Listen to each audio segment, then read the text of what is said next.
সাংস্কৃতিক নগৰী তেজপুৰত অসমীয়া ক্লাবৰ বালিৰাম লহকৰ সভাগৃহত দেওবাৰে আয়োজিত এটি সাহিত্য সাংস্কৃতিক আৰু সামাজিক অনুষ্ঠান হিচাপে পৰিচিত প্ৰতিভা বিকাশ মঞ্চ অসমৰ পঞ্চম বাৰ্ষিক সতীৰ্থ সন্মিলন সমাৰোহভাগ সফলৰূপে সম্পন্ন হয়।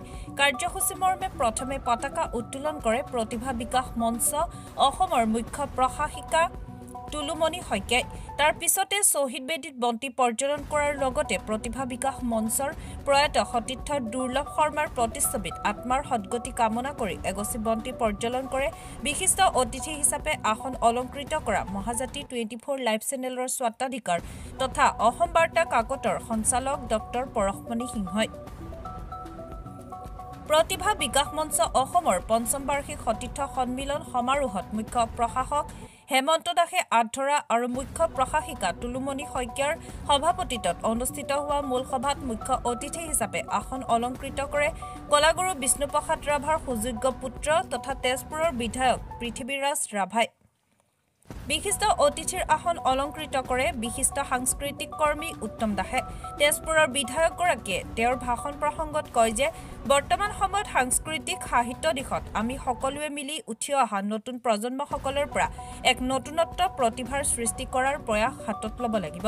কাৰণ শিল্পী ৰূপকোঁৱৰ জ্যোতিপ্ৰসাদ আগৰৱালা কলাগুৰু বিষ্ণুপ্ৰসাদ ৰাভাৰ লগতে বহুকেইজন পুৰণি শিল্পীৰ যি অনুপম সৃষ্টি সেয়া আমি বৰ্তমানৰ নৱপ্ৰজন্মসকলৰ পৰা নিৰ্বাচিত কৰিব লাগিব। উক্ত সভাত প্ৰতিভা শীৰ্ষক এখনি গ্ৰন্থ উন্মোচন হোৱাৰ লগতে তেজপুৰৰ বিশিষ্ট ব্যক্তিসকলক অসমীয়া জাতিৰ স্বাভিমান ফুলাম গামোচা চেলেং স্মাৰক সম্বৰ্ধনা পত্ৰৰে উষ্ম সম্বৰ্ধনা জ্ঞাপন কৰাৰ উপৰিও মঞ্চৰ সতীৰ্থসকলৰ সাহিত্য প্ৰতিযোগিতাত বিজয়ী হোৱা সকলক বঁটা প্ৰদান কৰে। মঞ্চৰ সতীৰ্থসকলৰ ভিতৰত বিহু নৃত্য গীত পৰিৱেশন মহিলাৰ দ্বাৰা বাঁহীবাদন অনুষ্ঠানে উপস্থিত দৰ্শকৰ মন জয় কৰিবলৈ সক্ষম হয়। প্ৰতিভা বিকাশ মঞ্চ অসমৰ মূল সভাত অংশগ্ৰহণ কৰে তেজপুৰৰ সমাজ সংগঠক হীৰেণ বৰগোহাঁই সমাজকৰ্মী নৱনীতা বৰা হাজৰিকা মঞ্চৰ সহকাৰী প্ৰশাসিকা জয়লক্ষ্মী চুতীয়া ৰশ্মি বৰাৰ লগতে বহুকেইজন বিশিষ্ট ব্যক্তিয়ে।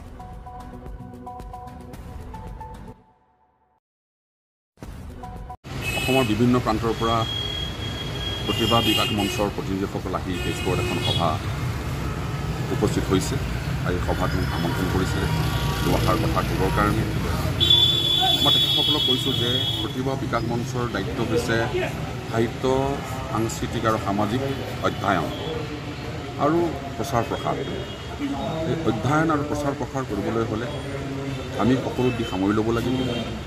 অসমৰ বিষয়ে জানিব লাগিব, অসমৰ সংস্কৃতি, অসমৰ বুৰঞ্জী, অসমৰ সাহিত্য, অসমৰ সামাজিক স্থিতি কি অৱস্থাত আছে এইখিনি আমি অধ্যয়ন কৰিব লাগিব। আৰু অধ্যয়ন কৰাৰ পিছত আমি অসমখনক ভৱিষ্যতে কি পথেৰে আগবঢ়াই নিব পাৰোঁ, বিশেষকৈ আমাৰ ল'ৰা ছোৱালীসকলক আমি কৈ থাকোঁ বিষ্ণুপ্ৰসাদ ৰাভাৰ কথা, কলাগুৰু বিষ্ণুপ্ৰসাদ ৰাভাৰ কথা, ৰূপকোঁৱৰ জ্যোতিপ্ৰসাদ আগৰৱালাৰ কথা, নথসূৰ্য ফণী সমাৰ কথা, ডক্টৰ ভূপেন হাজৰিকাৰ কথা।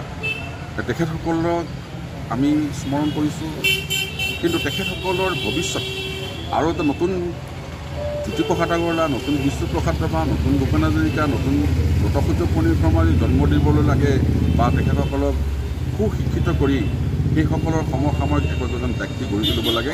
এই দায়িত্ব কিন্তু মাতৃসকল মাতৃসকলে এই দায়িত্ব পালন কৰিব লাগিব। তেতিয়াহে অসমৰ ভৱিষ্যত আকৌ এটা সামাজিক সাংস্কৃতিক সাহিত্যিক সকলো দিশৰ পৰা উন্নতি লাভ কৰিব বুলি ক'লে নিজকে কিবা এটা ভাল লাগি যায়। যিহেতু প্ৰতিভা সকলোৰে প্ৰতিভা থাকে, প্ৰতিভাসমূহ বিকাশ কৰাৰ সময় সুযোগ আৰু সুবিধা নাপায়। সেই লক্ষ্যৰে প্ৰতিভা বিকাশ মঞ্চ আৰু ভাল লাগিছে। এইবাৰ আমি পঞ্চম বৰ্ষ সফলতাৰে উদযাপন কৰিব পাৰিছোঁ। অসমৰ বিভিন্ন স্থানৰ পৰা, অসমৰ প্ৰতিটো জিলাৰ পৰা আমাৰ তাত প্ৰতিনিধিসকল আহিছে, তেওঁলোকৰ চব প্ৰতিভাসমূহ বিকাশ কৰিছে। সেইটো লৈ পেলাই সঁচাকৈ উৎফুল্লিত হৈছোঁ। যিহেতু এগৰাকী মই মুখ্য প্ৰশাসক হিচাপে ইয়াতকৈ আৰু বেলেগ গৌৰৱ নালাগে। আৰু বিশেষকৈ আমাৰ এটা নাৰী শক্তি আছে, নাৰী শক্তিসকলৰ যি প্ৰতিভা লুকাই থাকে সেই প্ৰতিভাসমূহ আমি বিকাশ কৰাৰ চেষ্টা কৰিছোঁ। সেইকাৰণে আমাৰ সঁচাকৈ ভাল লাগিছে। সকলোকে সামৰি লোৱা হৈছে আৰু সকলোকে সম্বৰ্ধনা প্ৰদান কৰা হৈছে। অনাগত দিনত কেনেকুৱা ধৰণৰ পৰিকল্পনা আছে? আমি যোৱা বছৰৰ পৰা আমি চিৰসেউজ প্ৰতিভাশ্ৰী সন্মানটা দিয়াৰ চেষ্টা কৰিছোঁ। আমাৰ প্ৰতিভা বিকাশ মঞ্চ যিসকলে মানে বিভিন্ন প্ৰতিভা বিভিন্ন দিশত তেওঁলোকৰ অৰিহণা আছে তেনেধৰণে নিৰ্বাচন কৰোঁ। এইবছৰ আমি 8গৰাকীক প্ৰতিভাশ্ৰী সন্মান দিছোঁ।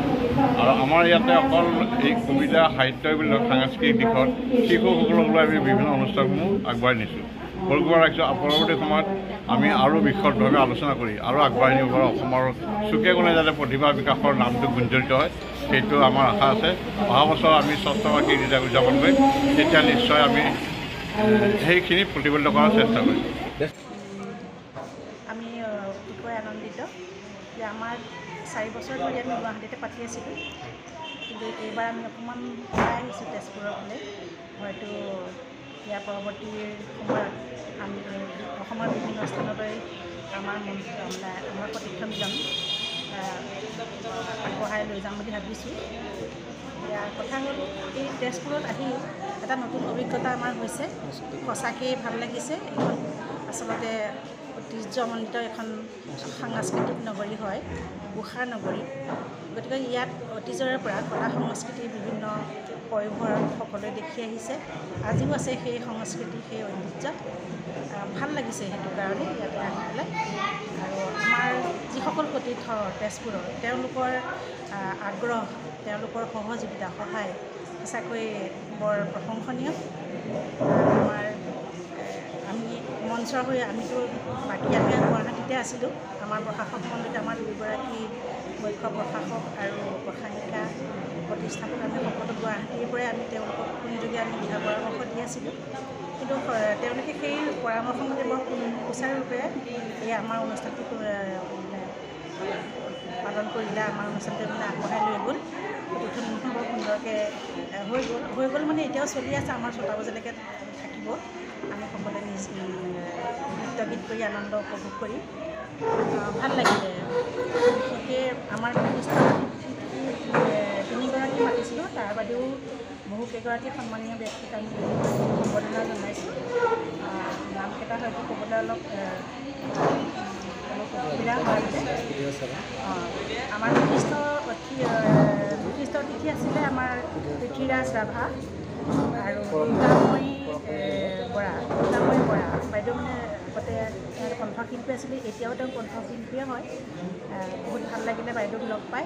আৰু পৃথ্বীৰাজ ৰাভা তেওঁ বিধায়ক হয় পৰশমণি সিংহ।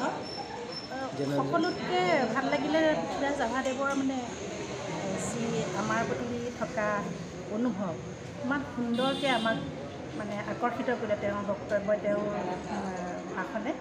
সঁচাকৈ বহুত ভাল লাগিলে। আৰু অৱশ্যে সকলো প্ৰতিগৰাকী সন্মানীয় ব্যক্তিকে আমি কথা ক'বলৈ দিব নোৱাৰিলোঁ, আমাৰ সময়ৰ অভাৱ হ'ল। কিন্তু দুৰ্গাময়ী বাইদেউৰ কণ্ঠৰ গীতখিনি বহুতেই আপ্লুত হ'লোঁ, বহুত ভাল লাগিলে। বহুত দিনৰ পুৰণা গীতখিনি আমাক সকলোকে আপ্লুত কৰিলে, বহুত ভাল লাগিলে। তেজপুৰৰ পৰা চন্দন শৰ্মাৰ ৰিপৰ্ট, মহাজ্যোতি 24 লাইভ।